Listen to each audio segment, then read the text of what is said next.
Hello, listeners, and Sam, and welcome to episode 43 of the Companion to the Companion, where we will be discussing one of the top 100 Phish shows, this one in particular, from November 7th, 1996. Good old fall 96. We've been talking about it forever. We're finally here. We're here. getting into the meat of the month. It's at the Rupp Arena in Lexington, Kentucky. So unusual location for a show. It's certainly not New England. It's not the West Coast. It's not Chicago. They're getting into the deep parts of America here. Kentucky, is this the first show in Kentucky, Sam? You are the show's historian. I'm not sure if it's the first in Kentucky, but it was the first show at this venue Okay. and the only show at this venue. Yeah. I guess not a cool venue from recollection. It seats about 23,000 and they sold about 12,000 tickets. Nice.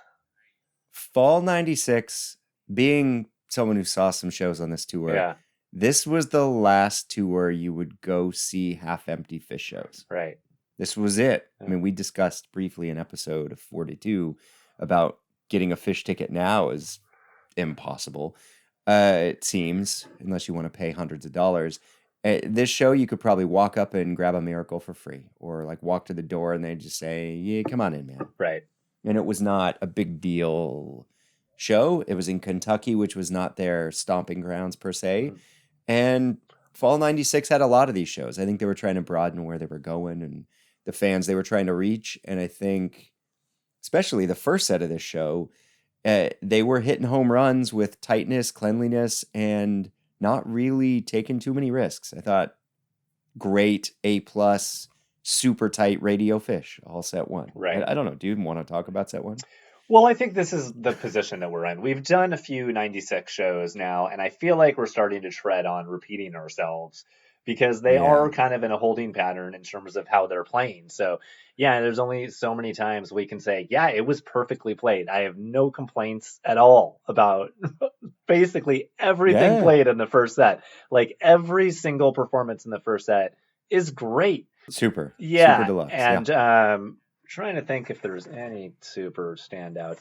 But anyway. I mean, I should hitherto in this podcast refer to my wife as Emily. So I'm just going to say Emily. Yep. She's been on the podcast now. Right. She's our guest. So Emily and I were discussing this, and I said, Phish, I love talking Fall 96, but I also, we did a much deeper dive for this episode than I've done in a long time. And I learned a lot. But the Phish that went on the road in October is not the Phish that left the road in December. Right. And never the twain shall meet again. Right. And I think our job between this episode, what may be a sneaker episode before we get to the Aladdin Theater and the next, what's supposed to be 44, Right. we may try and squeeze the Arco in there. We'll see. Uh-huh. But I think they were an entirely different band. And I think this show almost entirely exists in the previous band. Right. In many ways. Yeah.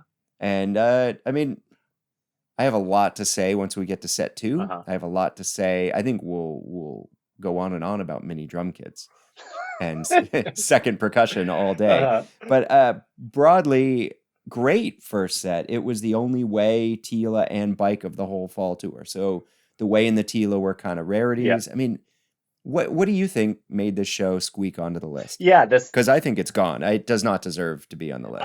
I think something that you but mentioned in a previous episode was just, I think it was the 813, the Deer Creek, just because of the rarities of the songs. It was because of the set list and the fact that just the way the set list was coming together, combined with the fact that they were playing basically every show perfectly at this point, and that combined with the Gin Yem. I mean, like you have a second set that's basically 2 songs. I mean, for the most part, you got like a short Susie and you got a little bike section.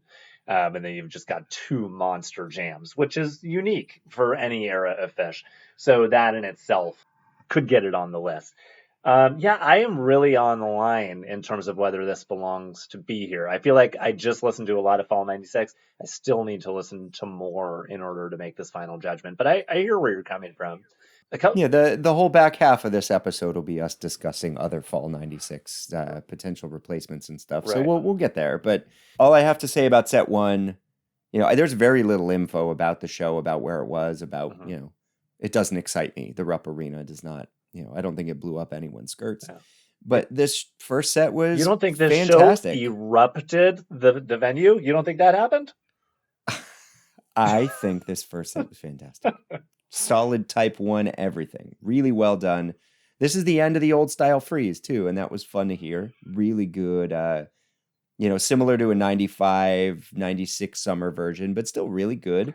I Everything was good. This character Zero is like upbeat and clean and Yeah.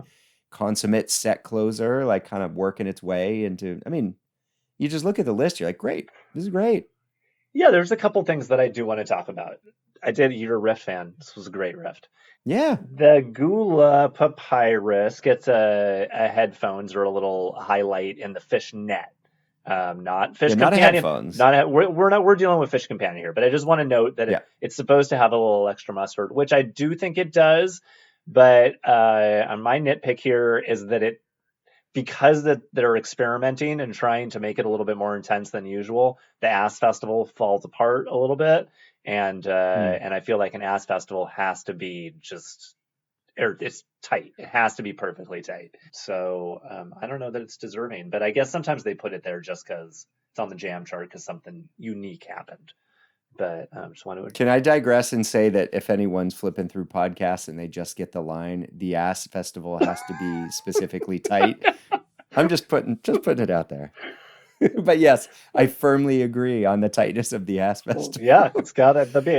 When they named it, I did give it an extra listen because I saw that it was highlighted on Fishnet, and I don't know why. I thought the Way deserved a little more credit than maybe the Gula, where the groove is really nice. Right. They're really starting. It's starting to be groove-based Phish. Mm-hmm. It's starting to be, we're going to be a little slicker and a little smoother through things. We're going to have that like swagger to certain things, and it came out. I thought it was really nice in the Way.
Yeah, and then the stash. There was something. It was just like a standard great stash. It's interesting. Yeah, it was great. It's interesting that on the I was reading about the stash song history because I do find this composition to just be so unique. Not even. I'm not saying it's unique for Phish, but I feel like it's just a unique type of musical performance. It's based off of Charles Mingus's Jump Monk, says Trey, and is an ode to Thelonious Monk. So it's got some jazz in there, but it just has something, I don't want to say a foreign sort of tinge to it, but I don't know if it's ever something we've discussed. But I do think Stash, amongst Phish's compositions, is easily one of their best and most interesting. And I think in 96, when they're playing at the top of their class, just so tight. And this band in particular in Fall 96 is so perfect for a song like Stash that I feel like it really shines. There are moments in 94 and 95, and then, of course, later where you're getting more experimental. But this is almost sort of like the most intense version of the original conception of the song. And that's cool. Yeah. And we will discuss another version of another song that kind of touches upon this. But yeah, I listened. It's a long composition too. Yeah. And I like the dynamic range that it has. It really does go from big to really whisper quiet when it's being performed well, and this one does that as well. It's really, I agree, beautiful composition. This set is packed with them. I think Gaiuti is their last. I don't know if you're a petrichor guy, but Gaiuti might be their last incredible composition from Phish 1.0. I think Rift is also compositionally kind of weighty, as well as Gula, as well as Tila in its way. Right. Like a lot of really beautiful compositional masterpieces in this set. And, Waste, love that song. So they intersperse with kind of their newer, smoother, less compositionally difficult material in some ways, but more emotionally forward. But then they bookend it with Chalk Dust Opener, Zero Closer. I mean, I get it. It's a great set of Phish. It's a great way to show Fall 96 tightness. This band was, we talk about this all the time, that we're kicking a show off the list of 100, but it's because this band has played hundreds and hundreds of A-plus shows. Yeah. And we're just looking for the double pluses, the real standouts. Totally. And we talked about a couple wastes before this that were acoustic. And then we're now back to the electric here. And yeah, it slays. This waste is awesome. Yeah. It really it's is. even one of the highlights of the set, I'd say.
I just think with the composition, I guess what I was trying to get at with Stash, it's just classier. Like, I feel like so much of their compositions, it's obnoxious and it's showy, sometimes can be a little pretentious, and they're like, look what we can do. Yeah. But Stash, for some reason, just doesn't hit me that way, even though I think it kind of is. Anyway, I'm just rambling. But we get to the Free, and I personally think that, is this an ironic Free? Because this jam is claustrophobic, and I feel trapped. It's kind of funny because the Frees of nowadays are very much like a floating, bopping, like, yeah, we're free, we're feeling it. And this one is like, whoa, like I feel like inside some sort of mechanical throbbing mechanism that is not good. It's great, loved it.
I always think about those spinning lights, like the Plinko chip style, like red, orange, kind of like maroon lights that just spin and Yeah. like during free, where it's creating boxes. And Mhm. yeah, it's very angular. It is not smooth. Right. Really great. I miss this style of free. I would love if they just pulled one out Oh yeah. instead of now, which is like the obnoxious envelope filtered mic bass solos, which are great. Mhm. But I would love if they decided intentionally to pull one of these frees out again. Every now and It'd be then. cool. Every now and then. It's industrial feeling. Yeah. Right. The Tila, I think, yeah, I mean, great, like you said, but Trey lost. He lost Yeah. it a little bit in the solo. It was, Yeah, it's the only one of the fall. Yeah. Little practice probably, you know.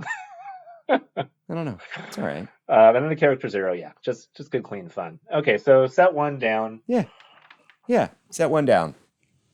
And I got a lot to say about this set too. Okay. This Is it listener, what do you think? Go ahead. I don't know what Sam's gonna say. It doesn't feel like it's gonna be good, but we'll. You and I. Will well, find it's a out 10. together. We talked about the 10 pole shows where it's like the whole show is trying to get held up with one jam, Right. And so we will get further into this as well, but we tasked ourselves with taking every single headphone jam from Fall 96 in the third edition of the Companion. There aren't that many that are not in shows that we're doing on the list already, and we're going to discuss them. There was only, it was a dozen or so. And what I found is almost every large jam from Fall 96 is the same.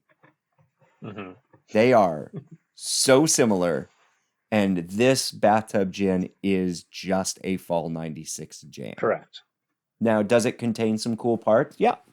Yep, it does. But it's also so much mini drum kit. Yeah. I don't understand. Like, it came out in 95 and it had its moments. And in summer 96, yeah, there's some moments, but it was such a short tour. And I saw the last handful of shows of the fall of 96, and it was one of the greatest runs of Phish I have ever seen. And there was very little mini drum kit going on. But it seems like through this whole first part, through Halloween, well into November, it was mini drum kit central. Sure. So is this a good bathtub gin? Hell yeah. Should everyone go listen to it? Yeah. You really should. Mm-hmm. There's some stuff, but yeah, I don't get it. I don't get it says a lot. Like the first 14 minutes is very good, and it's kind of an in the box bathtub gin. And then there's like this 12 to 14 that like the end of that was incredible. I thought it was A+. Are we talking about the Runaway Jim Jam? Is that a little bit? Yeah. It kind of weaves its way almost back to bathtub gin. Yeah. And I was like, all right, man, that is tight.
Then it's mini drum kit, super kind of 2001-y. And then there's like a rock and Trey led outro. And that's what every single one of these does. Mm-hmm. And it does have a piece at the end, like a spacey, bluesy kind of thing that's pretty cool. The last 3 minutes Like are great. yeah. Yeah. So there's a couple minutes at the end of the regular bathtub gin, let's say at the first part. Yep. And there's a couple minutes at the end of, 20 minutes in that are pretty good. But man, it's a lot of fat to cut out of there, Gosh, I don't know. I would really love to be able to debate you on this one just for material for the show, but I'm I know. gonna have to agree that you were exactly on point with this to the minute. I have the same notes. So there we go. It's almost like we do this. Yeah, we're gonna have more of these talks when we get into the highlights of the fall here, because a number of jams do this. But is it good music? Yeah, it's great. Yeah. And there are times the mini drum kit adds a lot, but I'd say most of the time it is detracting from my enjoyment of the music. Right. And I feel like Mike and Paige and Fishman are killing it. And then you're just hearing pew, pew, pew, pew, right. Pew. I mean, I'm sure we've discussed it before, but I'm sure this is just like, it's guitar solo fatigue, right? Like Trey kind of hit Everest with his guitar action in 94 and 95, and they're just like, okay, we gotta back off the guitar solos, but they hadn't quite figured out the funk yet. They hadn't figured out that they were going to become a polyrhythmic band, and this was them figuring it out. So I guess it's just a growing pain that we have to endure, and just take the sweet spots where we can get it. We did skip over the Susie, which was the opener of the show. Oh, sorry. And I do just want to quickly address that this is just, I don't know how many times we could say it, but a transitional time for Susie. And they've gone from this sort of like piano boogie woogie and it's moving into something more funky. It's moving to cow funk, but it's in between. And this particular Susie I'm listening to, and I'm like, this is so fun, but what fucking kind of music is this? Like, how do you even categorize this type of music? I'm asking you genuinely, if somebody asked, we were listening to it and they said, what kind of music is this? I don't know what I'd say.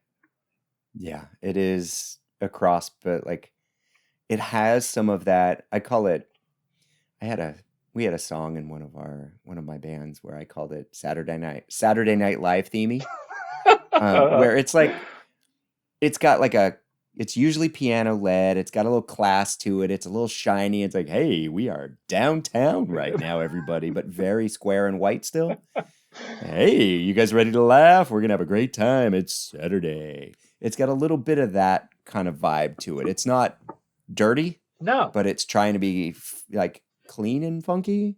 And I think Phish does that occasionally really well. And so does the SNL band, which every iteration smokes. So, my God, everyone needs to watch the 50 Years of Music documentary.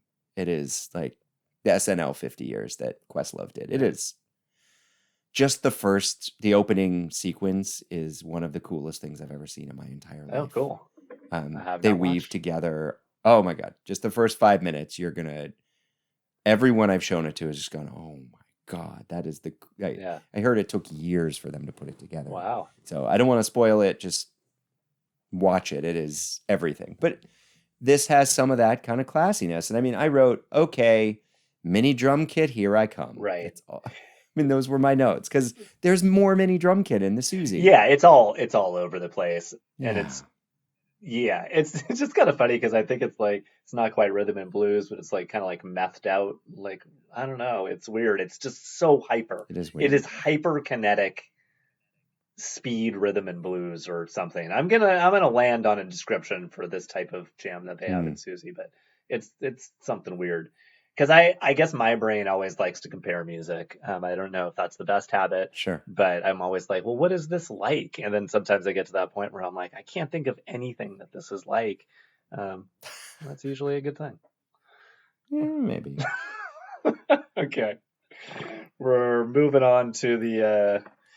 sorry to all the Susie haters out there. My apologies. It was a real mess. We get to the bike... hold your head up bike, a little Fishman action. They took him out of the penalty They box. took him out of the penalty box. It was funny. Norton, Charlton Heston, our sweetie. Yeah. Yep.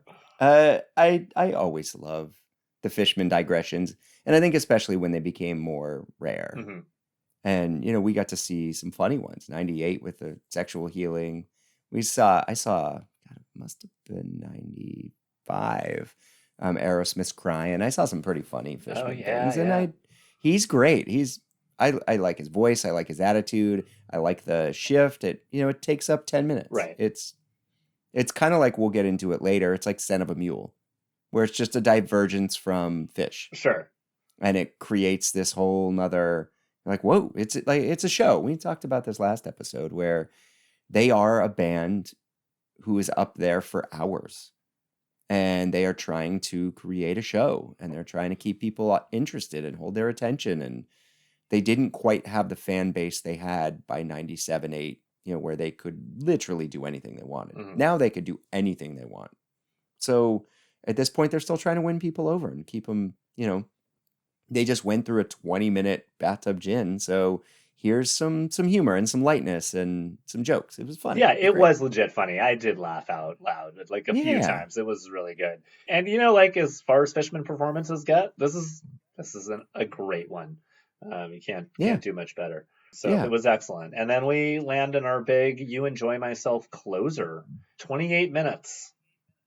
Yeah. Finish out the set. Yeah. And they're beginning to be funky. Like I love You Enjoy Myself. I love every era of You Enjoy Myself. I think that the couple I saw fall 96 were wonderful. Yeah. I will endlessly discuss. So maybe what we do, is at the Aladdin Theater show, we have a discussion about our favorite fall 96 jams instead of the headphones in the book. Right. Because I believe the Yem from the Cow Palace, sure, 1129, yeah, should definitely be on the list of best jams. Of course. That is a perfect You Enjoy Myself. So this one, I mean, I'm holding it up to a high standard. If it's one of the two poles in the tent holding up this giant show that gets all these accolades, and it's beginning to be funky. It was grooving. Yeah. I don't know. It's tough with the Yems because there are a number of reviews where people are like, oh, this is one of the greatest Yems. And I don't feel inclined to argue because I feel like my favorite Yems tend to be the ones that I had these wonderful first experiences with. And I'm kind of like latched on to that and into those little hooks or whatever they did in that particular Yem. And for instance, that Cow Palace is one of them. Yeah. And it's just kind of forever in my brain. So this one I haven't heard as many times. And I've now only listened to it 4 times ever in my life. So, yeah, I mean, I thought it was great. It was long. There was a lot to soak in. I listened to it twice for this podcast and I liked it twice as much the second time as I did the first time, just because I was noticing more. Absolutely. Same with me. Yeah. The first time I was like, I don't know. Right. And then the second time, I'm like, this was pretty good. It was really fun. Yeah.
I will say the vocal jam got a little out of tune at points, which is not, make or break with the vocal Yeah, jam. But I, on occasion, sure. am very impressed with vocal jams. This was a good one, but it wasn't a great one. But it did have a very funny. I mean, I guess at this point it's hard not to describe Mike's playing as funny, but he did kind of have an Yeah. extended bass solo at the end. What did you That think was of it? I think, let me, a couple points Yeah, in here to highlight. So the early part of the jam, Fishman and Mike are crushing. right. Like as a rhythm section, unreal. Page starts doing some great synth stuff, and then guess what? Mini drum kit comes in. I'm like, what the Wait, fuck? And then what? standard big, it does this big build out, and I'm like, really? This was my first take Right. through. This is gonna be the this makes no sense. And then Mike's bass solo, and it just goes forever. Yeah. It was long. It was interesting. It was a lot of room. And I again, the band, maybe Halloween 96 is the beginning of the rainbow. Vegas is the end, and this is the middle. Right. It contains both, where the band is trying so hard to get away from the old versions of themselves and find new avenues, and they're forcing other members to the front. Right. They are giving Page specifically and Mike specifically lots more stage time, lots more bandwidth for the audience to engage with them as players, and for the musicians to become soloists and confident soloists beyond, I'm going to take a 32 bar solo in this blues song. They are putting them out there and really forcing. This was a long ass bass solo. It was, yeah, and it was very interesting, and I didn't love it all, no. Yeah. But would I take it again? Hell yeah. Yeah. It was great. Yeah, I thought it they had really amazing parts, and then it had other parts that were kind of like, whoa, Mike. But not in a bad Yeah. way, but more of just like, No. that's so Mike. Yeah, sure. So it was great. They're giving him a lot of and to feel that love Yeah. from your friends and your workmates to just get out there. Yeah. Make mistakes. I mean, that's when the good stuff happens, Get out there, make mistakes, be true to yourself, find that voice, and sing with it. Go for it. And we're going to be back here cheering you on and supporting you the whole way. It was fun. Yeah. I liked it. Yeah. And that was it. Yeah, that was it. That was the set. That was boom. That was the show, and then we just get the Frankenstein encore, which seems to be a phrase that you like to use as a victory lap choice. It did seem to be It was great. a bit of a victory lap choice. I have a question for you. Something that I noticed throughout the show, in every single song, there was some point in which I said to myself, "Whoa, Fishman's really killing it, really holding it together." And I don't necessarily want to give him the MVP, but he just this was a good show for him. I bet he walked off stage this night feeling really good about his playing. It wasn't super showy, but all of his accentuations were right on point. He was really supporting everybody through every song. And I just remember him hitting a lot of exclamation points that it made me take notice. Yeah, and you feel, I call it snappy tempo. Mm-hmm. It was snappy tempo night. Everything had energy and life and bounce to it. Yeah, a beautifully played show. Yeah. Could I name 5 shows that I like more from the fall? Yeah. But I thought it was a beautifully played show, well done. I don't know, when this was released well after, I believe, the Phish Companion came out. So this was chosen by the people putting the book together without soundboards out there, maybe the gin was somehow leaked, but this was chosen as a dark horse. Probably this was I would like to believe that there were some arguments in the room about this one. Interesting. Not that they should replace it with something else, but that maybe, I don't know. I believe it to be a dark horse. Yeah. Yeah. Normally I love those. I really think that the 4-song, and almost really 2 song second set is what pushes it over the edge. But this was a popularly traded tape. This was an early tape that we had. And then the Bathtub Gin was on that Road to Vegas that was released in 2000, whatever. Yep. But that was still 7, after the Companion, or certainly right around that time. So yeah. I think the Companion was 2016. 15, 16, because it goes all the way to 15. So after that then. Yeah, so there was some of that coming out. And if I was to say, Ian, can you find me 20 bathtub gins and 20 you enjoy myself's better than this? Yeah. Easy peasy. I'll do it in 15 minutes. Yeah, 20 is a lot. But yeah, 10, I feel confident. Yeah. Okay. Yeah. Now, if I was to make a list of 100 bathtub gins, would this one make it? Maybe. Right. 100 yems? Maybe. Maybe. Well, I clearly like this show better.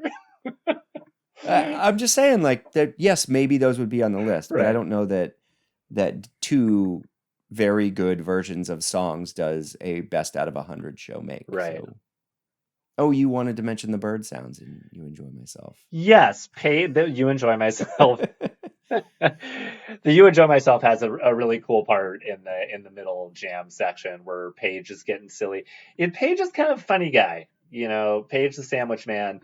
He's cute. Yeah, he's very cute. He's very cute and punctual. He wears Lacoste shirts. He wears Dockers. He keeps it classy. He wears a braided belt, and he gets his hair cut regularly. He shaves. Yeah, but he has a very quirky sense of humor, and occasionally with the tones that he chooses to use in his music, he gets a good laugh out of me. And in this yam, he definitely was playing with some silly keyboard sounds that sounded, I would say, like some sort of I don't know, alien bird, a bird call of some sort. But I quite enjoyed it. Yes, they are always growing their tonal palettes, let's say. And yeah, it was a good year for it. And I wish they just toned down growing their percussive palettes a little bit. Speaking of percussive palettes, Sam and I are going to discuss some highlight headphone jams from the fall here, many of which... Yeah, we are. I feel like a lot of these have Carl Perazzo on them, don't they? At least a few. Some do. Yeah. Some do. I'll call the songs, and we will discuss. So... Okay. These were all the headphones from the shows that are shows we're not discussing from the fall, which is only 3. So Halloween 96, the Rupp here on 11/7, and then Vegas 12/6. I also would like to skip the It's Ice Gets a Headphones from 11/30/96 at the Arco. Plus, we've already discussed that. We have, and also, honestly, if that's getting a headphone, why are we not giving half of that show headphones? Sure. So we will... I'm going to put this in. I'm going to edit this out if it doesn't work during mixing, because we'll know by then. I would like to try for you, me, Ryan, and Matt to do an Arco episode. Okay.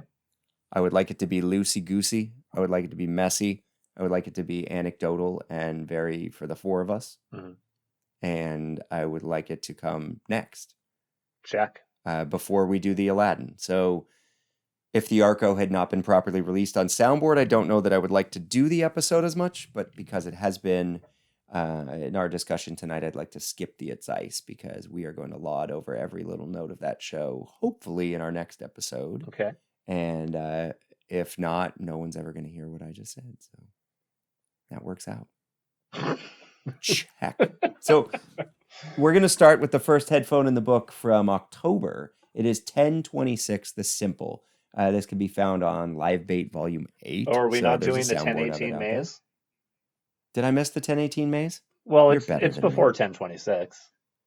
You're better than me. I don't even have it on my list. Well, let's start with the 1018 maze. Sam hasn't listened to the maze yet, but when he does, he is going to be quite blown away. It is a hell of a performance of maze. Paige is, wow. Just, yeah. Crazy Paige.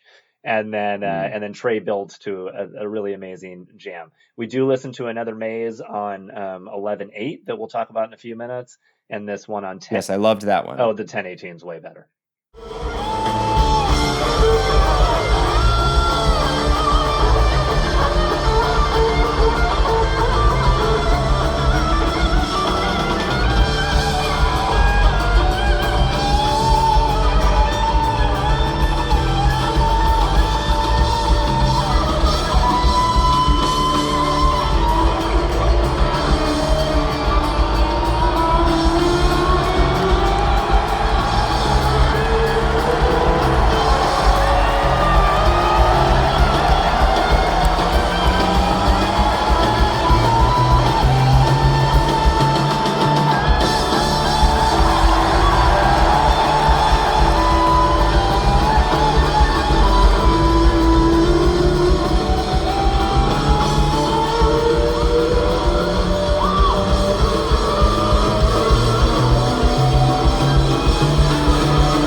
Okay, good. Yeah.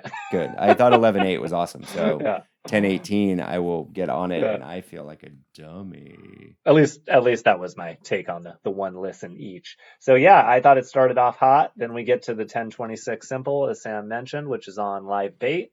What do you think of this one? This is just I called it mini kit overload. Yeah. Kind of over it, Mike and Paige crush though. So Yeah. there are a couple of simples on this list. 1026, 11/8. Yeah. I guess it's 11/18. 11/18. I don't know.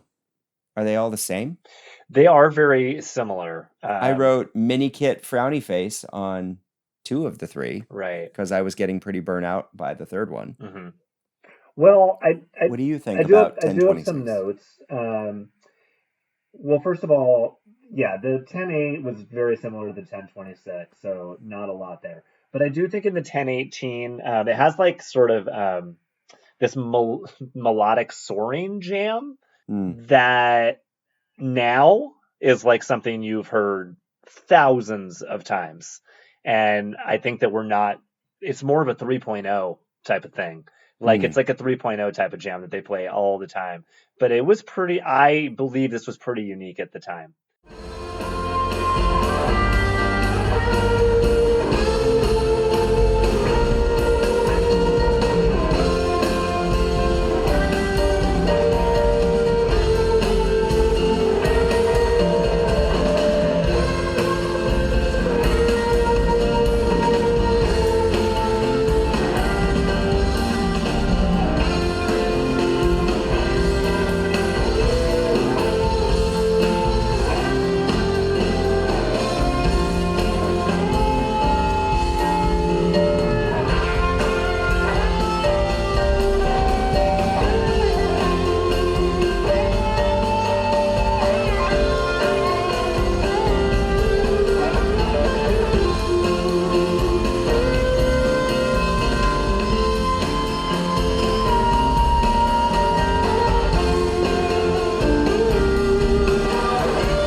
The 11/18. I The wrote rock 11/18. and jam Yeah, at 15ish correct. that let out. Yeah, I thought that was great. Yeah. Like it kind of settles on that. There's a lot of jams in this we'll discuss too in this list that like it settles on this gorgeous 2-chord melody. Hmm. It's kind of set up between Trey and Paige as they set the harmonic kind of parameters of the jam, and then it builds in this beautiful, beautiful Right. way. Everyone, you can call it the hose, you can call it whatever you want, but a nice, good rhythmic 2-chord jam that really allows them to build in structure and melody, and it's really, yeah, it's executed really well. I thought the 1018 or 1118 much better than the 1026. Yeah, and I think interestingly enough, if you look at like the 1026, and then the 1118, and then we go to Vegas, like you had kind of mentioned the rainbow, just yeah, what a difference a tour makes. Yeah. Yeah, Yep. just getting rid of that Yep. mini kit helped that song so much. Back to Oh my God. Yes. back to the 1118. It's the 2001 Into Simple Yes. that is on this list that gets the headphones. And to tell you the truth, this 2001, I feel like if you take 1130, and you combine it with this one, you kind of get like a 97 2001. Hmm. It's like, Hmm. I don't know. Yeah, it's unique. We're working towards something. It's not quite the funk that we get at 1130, but it is got some cool spacey stuff going on, and they are starting Yeah. to They're play. They're starting. starting to play with it a little bit. Yep. Yeah. Um, Backing up on the yeah. list, the next one would be 1027, the Son of a Mule Catapult Mule. Yeah, it's funny. I yeah, I like I said earlier in the show, I love that. I love Son of a Mules. I Mhm. think they're fun. I think you know what you're in for. It's a different. You're taking a digression from the regular show, and Right. you're going to have a different experience and different tones and different feels and different sounds and different band members taking different kind of roundabout turns. And this one was really fun. I don't know about putting headphones in the book, but I still thought it was cool. On this list of what was a lot of similar, Right. this was really different. It was. It was It was a really, it mic. was It was fun, a mic showcase because Mike sang the catapult quite loud and which I clearly. liked. Yeah, I mean, Yes. it was a proclamation of a catapult, and then Paige plays it on theremin, so we kind of have like the combo of the two. And yes, very very silly. If it would have been in the middle of a second set, it might have irritated me, but it being where it was in the first set, I think great A plus placement. I think it works out. Yeah, Um, I agree. I agree. It was fun, and I liked it being on this list of songs we were listening to. right, And then we move into the Carl Perazzo stretch of this list. right. We have the 1029 Mike song. Mike's horse silent Weekapa. Yeah, I mean, technically, the Mike's is the only headphone, Right. but yes. And I don't know. It's pretty funky. A Yeah. bit meh, but Yeah. It's funky. pretty. I don't know. It says in Fishnet, the first part's blah, but the second half is just amazing. Uh-huh. I don't know. Yeah. I thought it was all, yeah, it Yeah. was I all didn't okay. get that, but I thought the drums mostly worked. Yeah, it So, was good rhythm yeah. and like 12 minutes or so. Like it gets really, really grooving. And I like the, maybe the mini drum kit Trey's really working hard on creating that thickness of groove Yeah. that they had when they added a percussionist. But I think he learns how to do it with his guitar so much better Right. in late 96 and in all of 97. Right. He's learning to use guitar as a rhythmic instrument in a new way. And I think he put the time in and he put in the legwork and it pays off tenfold. Well, it's funny you should mention So, it yeah. because I think the cross-eyed that comes at our very next show in 11-2 is a good example of Trey attempting to do that. There is a mini kit, but I do feel like there's a large portion of that cross-eyed jam where he's attempting rhythmic scratches and feedback, hmm dissonance, and things like this to add extra layers. Yeah, 11-2 was officially released, so everyone should listen and honestly deserves headphones in the books. Yeah, This song 100% deserves that. right. And the Fishnet describes it as one of the most energetic and exciting jams in Fish's career. Maybe. I think there's a lot of hyperbole that goes on in that book that Yeah. I don't agree with, or on that website, sorry, but possibly agree with this. It is pretty wonderful. Mhm. I'll admit. It's another one of those shows where I think the show doesn't stand up to being on the list. Right. But do you think 11-2 could replace 11-7? Well, If we're really like nitpicking well, it's here? a real Carl Perazzo decision. So, I mean, it just kind of, I know. but I I think know. in a way it kind of gives it a benefit because, like, if the idea is to present Phish in 100 shows, presenting them, for instance, with the giant country horns and presenting them with an extra percussionist might be a wise decision to show their range.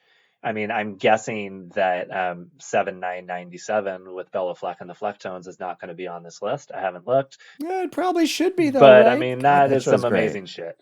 And it show, We had a Reverend Jeff Mosier show on this list though, yeah, which the bluegrass influence was kind of like this, right, right? Like it was a right. so So I don't know. perhaps that's a good suggestion. It's an argument to make. Yep. But it is really great. This Cross-Eyed and Painless. I'd forgotten, and I talked some shit about it, I think during Halloween when we recorded. Yeah. But this is great. Yeah, and it's kind of one of the funny things about it is that it's an argument for one of the things that Phish is special about, and that they can create this unbelievable intensity to the point where you're physically uncomfortable. And the very next second, the silly drummer in a dress can just say, "Still waiting." And it just like Yep. it completely changes your entire like emotional chemistry in your body in a single heartbeat with this kind of humor and lightness that comes in. And it's a real talent that this band has. Yeah, I think using the words energetic and exciting in the description in the fishnet, I used fast and snappy. Mm-hmm. But it's the same. It's just verbiage. But Fishman keeps the energy going. Right. Beginning to end in this. He's got to be sweating bullets by the end. It's in Florida too. Right. Maybe it's November, but it's hot in Florida. But it is fast. It is driving. It is a freight train of music, and the band is meeting the moment. Really, it's great. It's really great. I thought on this list of all the songs, definitely one of the highlights. Yeah, no doubt. I think we're supposed to be compiling a list of questions we want to ask the band. And I would love to know if Fishman just thought of that on the spot, or if it was suggested by Trey, or if it was somebody's idea for him to do this, like the still waiting reprise at the end, where he does it kind of still waiting, which got kind of stale in 3.0. But in this moment, my God, was it great. Yeah. Yeah. I mean, my question would be, I would want to interrogate all four members individually and then in the same room. Whose idea was the mini drum kit, and how did you feel about it? You really want to put him on the spot, huh? I want to know what the arc was. Right. Like, let's say Trey said, "I want to do this," and the whole band went, "Yeah, let's do this. This is great." Right? Like Mike's too many notes comment. Like, I would like to see what would happen if we shake it up a little bit, or maybe they were doing it in the rehearsal room and they were having a blast. Right. So they brought it out to the big stage. But I would like to know about its longevity, about what the conversations were like. I mean, we really, by the end of this podcast, when we're into our 125th episode or so, we deserve just a brief phone interview. Yeah, that we could. I think we can make this happen. We'll get we'll get Mike on the phone. Following is the very next night, 11-3 Tweezer with Perazzo. It is a big groove-based tweezer. Mike spends a lot of time on the envelope. Page is crushing. There's a lot of clav and electric piano, and I'd say like 12 minutes out. Pretty good, but I don't know, pretty good. I think The Fall probably had some average tweezers, but this one was pretty good. If you had to take a guess at a problem that I had with this tweezer, what would you guess? Wind chimes. Yes. I am very happy after this tweezer to say goodbye to our boy Carl. Yeah. And it's not that he's not a great musician, but this was my last hurrah with him. So I put up with it. Yeah, here's the deal with the tweezers. We've got a couple tweezers on here. I can't tell which one's better. I need soundboards. Sorry, Kevin, I can't make a decision here until I get some soundboards. So if you could help me out. But they both seem really great. Well, the second tweezer is available on Live Bait Volume 11. Oh, that's true. That one is available. Yeah. And I was there, so I can give some insight when we get there. Okay. But yeah, although the sound at that show was not great. And then we move on to the 11-8 maze that aforementioned 11-8, not 10-18, which I did listen to. Right. And 9 minutes out, they call it the hose ending. Fuck yeah, hose ending. Sure. It was good. Yeah, it was good. But I'm ready to go backwards and see if the 11-18. Yeah, if Maze is played well, I mean, it generally it always impresses. And I would see it at every show if I could. I have no problem. yeah, man, so No right. problem. Antelope was one of my biggest songs that I've seen at so many of the shows I've seen. And Right. again, no qualms. Gimme. I'm all set. From And I think Maze is one of those. from the same show, 11/8. I believe here there's a hood. Correct? Did you listen to the hood? Yeah. And Yeah. it has reportedly a 4-minute sustain by Trey. Is what the review. It's not 4 minutes, but it is a massive, massive sustain. Probably the longest I can recall of hearing in Phish's history. Does this have the hood 11/8? I don't know. Wasn't I don't that it? remember there being a Harry Hood on this list at all. No, it's not on the list. It was just Oh, like okay. I'm I would sorry. go to the show and read the reviews and see what else from the show Oh. was important to listen to, and then I'd go listen to Oh, I that just as listened to the well. simple that's on the list. I did not do Yeah. the hood. Was it great? It was great. It was really great. And I thought, like in the review, that he was joking when he said a 4-minute sustain. But yeah, it really is crazy. And it's not annoying or anything like that. But did I get the show? I'm gonna have to Oh, go wait, I back. got the show wrong. Okay, back it up. That's okay. Back it because I have my. That's okay. I think it might be the 11/16. Let me see here. Guys, we actually are professionals. Don't even worry about this. This is fine. I think a 4-minute sustained note by Yeah, Trey this is it. during 11/16. Harry Hood. This is it. 11. I think that is superior to the mini drum kit. So I'm all for the sustained note. There's even Give it to me. There is a Reddit post here that I just pulled up on Google. Sustain the note, Harry Hood 11/16/96, a nearly 3-minute long sustain in this manner is hard to pull off. But yeah, he does it. So wow, that's impressive. check that out. 11/16 Hood. I'm into it. Cool. The 11/18 simple we discussed already. Yeah. It's got the rock and jam out. And then this 11/13 Susie is on this list. It takes 12 and a half minutes to get to a cool groove for me. Yeah. It was not great. I did not love it. Is it because it's long? Yeah. Yeah. Does length just get a fucking headphone now? I don't know. There's some stuff on here that's not long and gets a headphone. I feel like that's a great Phish Like, t-shirt. Does length just get it a headphone? Yeah, what the fuck? Yeah, I mean, I think length. Size Queen t-shirts. Like, it just makes no sense. Right. I don't know. We're beyond this. Okay. The last simple on the list, Ian. It's the 11/18. Yeah. And we talked about that. I loved it. It's strong. Yeah, I think this was the one. Yeah. I did a mini drum frowny face. But around 10 minutes, Trey's back. And then it evolves into this really nice 2-chord theme. And the end is pretty sick. Right. Yeah. I mean, it's so similar to the other two, but especially to 11/18. Or I'm sorry, 11/8 being 10 days later. That I think they were onto a thing. Right. And then when we start to discuss, Vegas, which is coming up soon, we will see where that thing matures to. Right. I guess. Right. I do think different. we're hearing the roots of something in this simple for sure. Sure. Yeah. So 11/27 is a live Phish release. Yeah, it's on Live Bait theme from the bottom. I have a feeling that if we put 11/27 in place of 11/7, I would be a happy man. This show smokes. And we are starting to get into the run, the West Coast Fall 96 run that I saw. I did not see this show in Seattle, but we had friends on tour who did see this show. They saw 2 or 3 shows before we started, and all of them were talking about this show being insane. So I loved this theme. I thought it was great. It is rated really high on Fishnet. People seem to love it. And the intensity and the turnaround around 6, I thought was great. 6 minutes. But it is odd for theme to get the headphones from this show. I don't know. You've listened to this. Yeah, actually, it's released on MyFish. it's a whole release, and I actually did just listen to good portion. Yeah, it is weird. It's a good show that it gets it, but it is a smoking hot show. Yeah, it's weird that it's very guitar-y. Right after this show, the Arco Arena was officially released, and I think that the recordings sound nothing like each other. Right. What do you think? Like the quality of the recordings? I'd have to go back and compare, but what's your thought? Weird. That the Arco is better?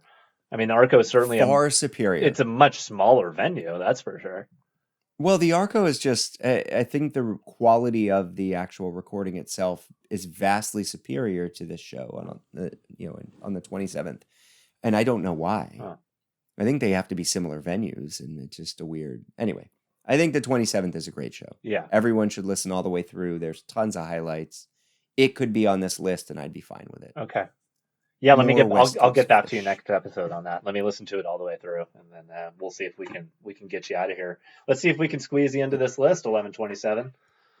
I mean, it's really fun, and I just love this whole run at the end. We're going to skip the 11:30 It's Ice, as aforementioned, and we're going to move into the 12:1 Tweezer from the Pauley Pavilion. Mm-hmm. This was my first run of Phish shows. I mean, I saw the 4-night summer Red Rocks tour 96, but we were on tour. There was some air quotations thrown at you there for all of our auditory listeners. And Ryan and I, our friend Dave, had a Volkswagen bus that had a pop top, Vanagon, I guess. And there was a woman with us as well who was just a friend. And the four of us went on tour.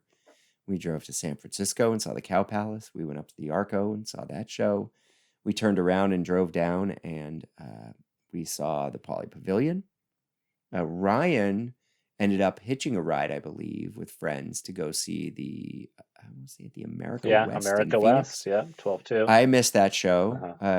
Ryan probably will have some things to say about it.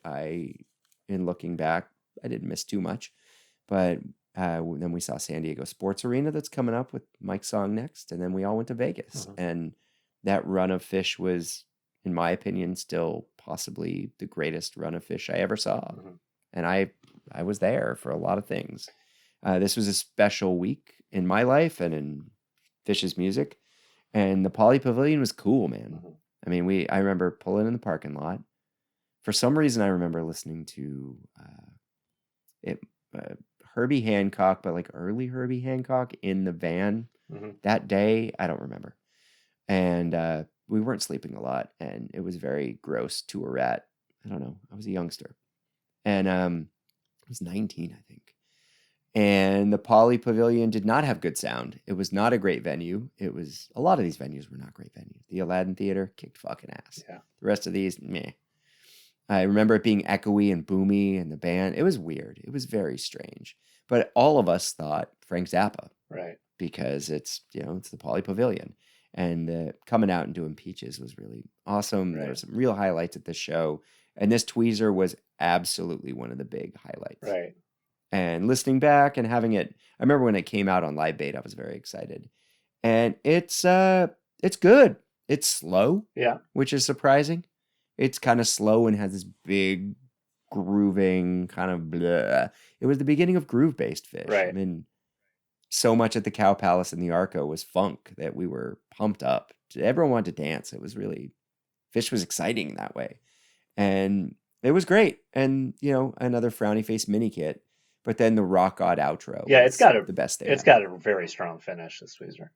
Yeah, I mean, the last 6 minutes is just 5 or 6 minutes is amazing. Yeah. So, all-time Tweezer? No. Did I leave the show thinking all-time Tweezer? But was it definitely one of the highlights of a pretty solid show? Yeah, it was really fun. Yeah. I had a great time.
I'd like to add I don't know. What's your to thoughts? the listeners that Sam saw almost the entire summer '97 tour. So his Yes. statement of best run, don't take that lightly.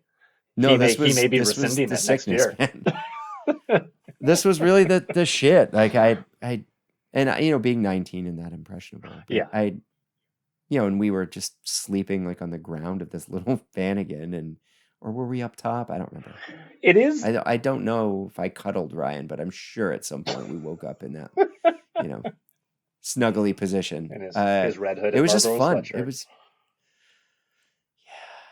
yeah. It was a great experience, and you're young enough to where nothing hurts you. You are bulletproof, and we were seeing some life-changing Phish. I mean, I walked out of the Arco Arena just face in my hands. Right. It was, it was special, and the Cow Palace too. I mean, that show gets a lot of meh, but I think time will tell. We'll see. Yeah, Cow Palace has got some good shit. And so you exit the Poly Pavilion at UCLA, preparing for your next show in San Diego, your hometown at this point in time. 12/4. Enter me. My first show, Yeah. 12/4/96. Guys, Ian's here. Yeah. So the Mike's is this fantastic. also for us, this was the first show I ever did up front on the rail, close to the rail. And where were you? Weren't you like right in the 100s, like right on the edge? No, I think the first set I may have been, yes, I was on the edge of the 100s, kind of thinking like, man, this place is empty. This is crazy. Mm-hmm. And then second set, this whole run was none of the places were. Yeah, then second set, Matt T is like, I got friends on the floor, let's like go down there. And then we were just like on the floor, like in the middle of the floor, just with space, so much space around us. And it was, you can't really separate the magic of the fact that you're new and you're experiencing it from the first time, and whether there was actually a palpable magic. But boy, did it feel magical in that arena that night. Yeah. No, it was a special place. And you've probably seen many more shows than me. I saw Jane's Addiction there. Sure, yeah. We the Dave Navarro drumstick night. I think that's the arena in Almost Famous where they do the like run up the thing, and so there was that connection to it. And I drove by that much less than you, but 1,000 times in my life. I drove by. Yeah, it was right across the street from Tower Records. Yeah, it is a special place in our lives, and it was a special night. And this show rocks. The first set, it's okay. That Timberho was cool. It's got some ups and downs, but set 2 is amazing, and there's soundboards of it that were leaked. Maybe the same guy who leaked the ones from Spreckles. I don't know. Just saying, I don't know. Yeah. But there's soundboards of it. It sounds awesome. A lot of people say, I can't believe they played another Mike's Groove in Vegas 2 nights later because this one was so strong. Right. And it was a massive Mike's sandwich. Yeah. It was a ha ha ha opener, Mike's, and then just a run of songs till they got to Week Apart. Right. And every version was awesome. The Caspian Rocks, the Life on Mars was incredible. Like, it was a special Mike sandwich, but this Mike song in particular was great. Yes.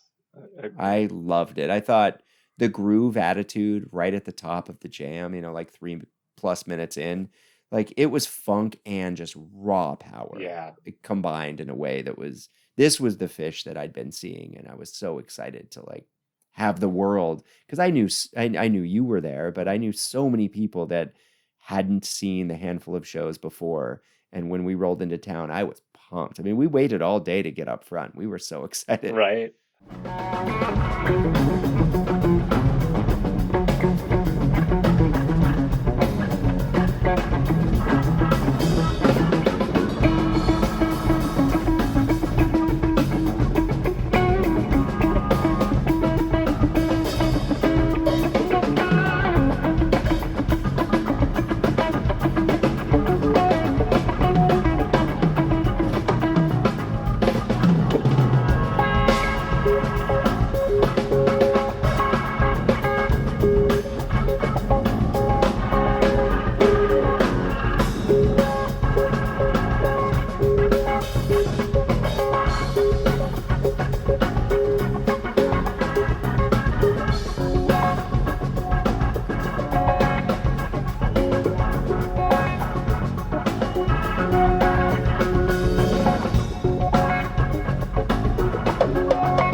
Yeah. Yeah, great stuff. I'm not going to take my own personal feelings and suggest it should be on the list, but I want to.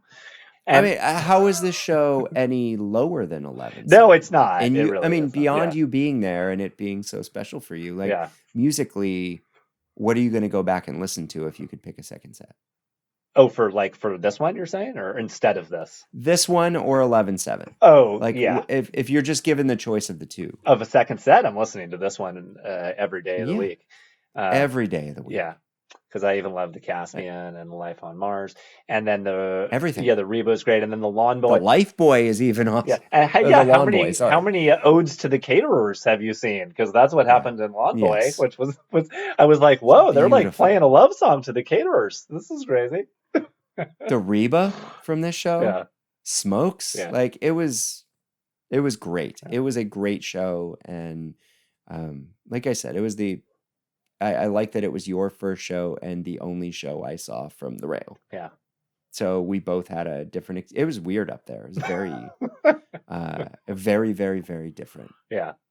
So I enjoyed it, Well, but different. No lights up there. yeah, it's a different experience, huh? Yeah. You are suddenly in the band zone. And that's an old It's school venue. I weird. mean, that's like where Jimi Hendrix played, and like, that's Yep. like where Led Zeppelin Like played. Zeppelin. Yeah, Yeah, so it's like one absolutely. of those old kind of arenas. Well, did we hit everything on the list here? I guess we did. All I right. think that was everything. Yeah. Yeah, I think I mean, I go on about Fall '97 forever, or sorry, Fall '96 forever. But yes, I really I loved the end of the run. I thought there was too much mini drum kit in the first half, and I think it goes away. It still comes up, but it's vastly subdued by the end of the tour. so. The plan is we're going to do the Arco Arena, and in that discussion, we're going to discuss the 11/27/96 EM, or should I just add a couple of thoughts on that now? Or It's up to you. I mean, I would love to just have a broad discussion about yeah, the back half of Fall let's '96. save it. And listeners, we're going to go ahead and count on you to listen to that 11/27/96. You enjoy myself, Yeah. so that our discussion will make sense when we discuss it. Yeah, I would really love between the Arco and the Aladdin to just illuminate this run broadly Right. and talk about the end of the fall because 97, I think I did the math the other day. It's over 20 shows on this list of 100 are in the Yeah. year of 97. Right. So once we jump over the chasm of 96 into 97, Right. we are in I don't know. Again, Emily and I were discussing. She goes, "So you guys are going to spend 2 years discussing 1997?" That's basically what's going to happen. Yes, ma'am. That is fine by me. I'm Uh-huh. going to spend 2 years really like honing my life into Yeah. fall 97, summer 97, New Year's 97. It's going to be We're gonna have a great. And solid year to prepare our arguments against 11/22. We're gonna be really prepared when we get there to take on the rest of the Phish community. I'm Um, prepared now. I'm ready to go. And honestly, we can have a brief discussion after the Aladdin. I saw 12:30 and 12/31/96. uh-huh. Now, should either of those shows be on the list? Absolutely not. Right. But if I was to take those 2 nights and make 1 2-set show out of them, kind of picking and choosing, Amazing. fuck yeah. What? Yeah. Both those nights were a ball. Yeah. And I love Boston. I lived in Cambridge for a long time, and I love that town, and I love Oh, Phish in Boston. wait. And Okay, I'm sorry to interrupt. So are we no. discussing the holiday run now too? So do I get to discuss 11/29/96? Because that's like one of my favorites. Okay. Yeah, I think at the Aladdin we Or can 12/20. kind of blow up. Apologize. Yeah, 12/29. we can blow up the holiday run a little bit Okay. too, because it's not represented anywhere here. And Yeah. I think 96, really the end of the year, put a stamp on what a goddamn great band this Yeah. is. And like power, energy, tightness, the funk is there, the like groove based music where you're dancing all night, but also like the intricacy of the compositions and the detail, the way the band was playing. I think this show at the Rupp shows some of that, but it doesn't highlight the other aspects of the band that really come into focus later in the fall. So I'm excited to just listen and talk more about the end of November and then all of December 96. So, All yeah. right. Hell yeah. All right. I think that's all we got. Beyond, yeah, I already mentioned, please go listen to the 50 Years of Music. I hear the live performance at Radio City was awesome. I have not watched that, but I hear I did watch Will Ferrell's, I can't remember. What's the thing where he's playing piano and they're a comedy duo? And they do a mashup of music. I can't remember. With Sherry O'Terry, like them? Yes. Yes. They have names. I can't remember the names, but I watched that. That was hilarious and really well done. Cool. And they reference a lot of modern stuff that's really funny, like Doechii and stuff. It was great. But I can't recommend it enough. My SNL kick has been going on, and 50 Years of Music. I'm on it. It makes me want to watch every musical performance from every single band for 50 years. Right. Like, truly, I would love to do that. I wish they would just release that for me. I know, that would be great. Yeah. Speaking of releasing stuff, Kevin, I mean, I'll take the 94. I mean, I'll take it. I'm from LA. I like a nice hometown show. But I think you saw the internet comments. We're gonna need some 2000, some 99. Right? Yeah. Isn't that where we're at? I don't know. I got a little upset, I think, about I went down a rabbit hole of why are we not releasing full tours? And I went online and I was like reading. Yeah, I should never read comments. I don't read reviews of my restaurants. I shouldn't read this stuff. Yeah. The internet is a cesspool of garbage and social media should be drug into the street and shot. But that said, I really don't understand we're waiting till the band can't tour anymore so they can bring cash in for the rest of their lives from blah, blah, blah, blah, blah. Right. And I think about Prince, and I'm currently reading The Beautiful Ones, which was a book that was written after Prince died, but it was put into place. He had a ghostwriter that was going to work with him, a co-author, if you will. And that co-author had to write the book alone because Prince died really early into their partnership. And it is intensely sad. Yeah. And hearing Prince's vision of a book, how he said he wanted to change books for the rest of time. Yeah. He wanted to make a book like no one had ever. I mean, it's Prince. Yeah. Prince is a lot of things. He contains multitudes. But I think about that, and I think about what he could have accomplished properly prior to his death. Sure. And I think about the vault. And I think about now that there's there's random family members. There's like a financial company and a real estate company that have control over his vault of music and who owns photographs. Well, and they made that 11-hour documentary that's never going to see the light of day now. Correct. Yeah. Correct. And I just listened to an interview with the maker of that documentary. He was very upset. I bet. Notably upset. The guy won an Oscar for his last documentary, and now he's getting shut out because it doesn't show. It shows that Prince was like us. Yeah. He was a flawed human being. Right. And isn't that human? Right. To be flawed, to be huge and important and famous and unique and flawed. Yeah, it didn't really seem. That's what we. It didn't seem to hurt Picasso or Miles Davis's legacy. So I think Prince is safe. But nonetheless, guys, I know you're still touring. I know you're still charging $300 a seat now to fucking Manchester, New Hampshire to see a show. But let's start releasing tours. Let's get it out there. I'm ready I want to, before my ears don't work anymore, listen to the Cow Palace. Right. Listen to the Poly Pavilion. I want to be there again, the way that I was allowed to be. Thank you, Kevin, for the Arco Arena. The Arco Arena re-release changed me. Yeah. It changed me. It reminded me of what it was like being there. Right. Every moment of that was instantly back into my body, and I was just tingling with emotion for weeks. It was like being there again. Right. It was amazing. So let's start dishing now. Yeah, and just in Kevin, in your defense, because I know you're listening and you probably feel picked on right now, but this is what I've noticed, is that online 93, 95, 97, 99, 2003 gets all the love. For some reason, I just think people take how prolific and amazing Phish were in 94 for granted a little bit. Weirdly, there's been more releases from 94 than any other. So maybe, Kevin, are you just trying to tell us all guys, it's 94. You keep forgetting about Mm. 94. It's 94 is where it was at. And I don't disagree with you. All the shows that you've released from 94 are amazing. But the soundboards that we need are the shows that sound shitty in the audience recordings. Yeah. And there's a number of 99 and 2000 shows that I've been really Yeah. excited to hear that I put on and just was like, what? Tough rooms, man. Yeah. Tough rooms. And I'll admit, we're up to 96. 94 has always been and continues to be possibly one of my me too. favorite years. Yeah. I get it.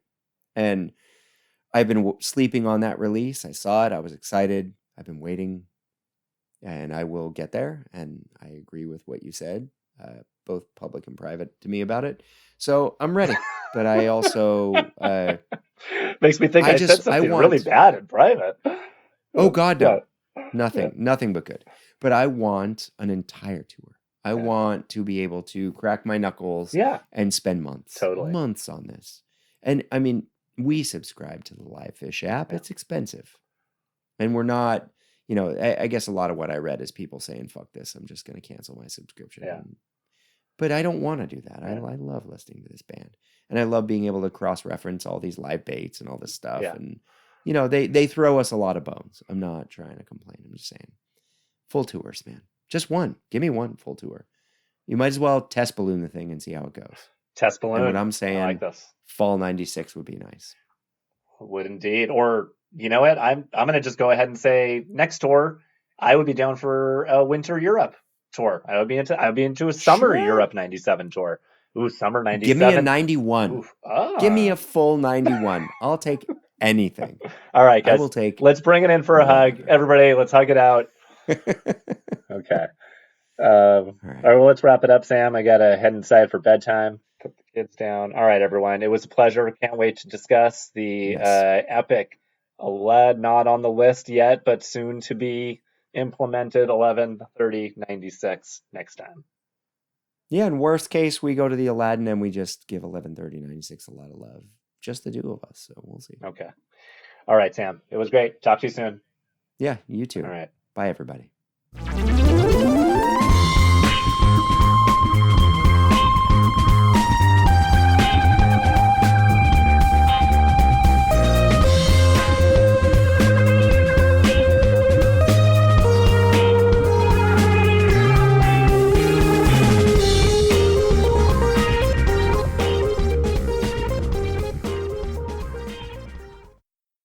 Hello there, friends, and thank you for listening. If you have any questions, comments, concerns, or would like to reach out to Ian and I about anything at all, you can find us at companiontothecompanion@gmail.com.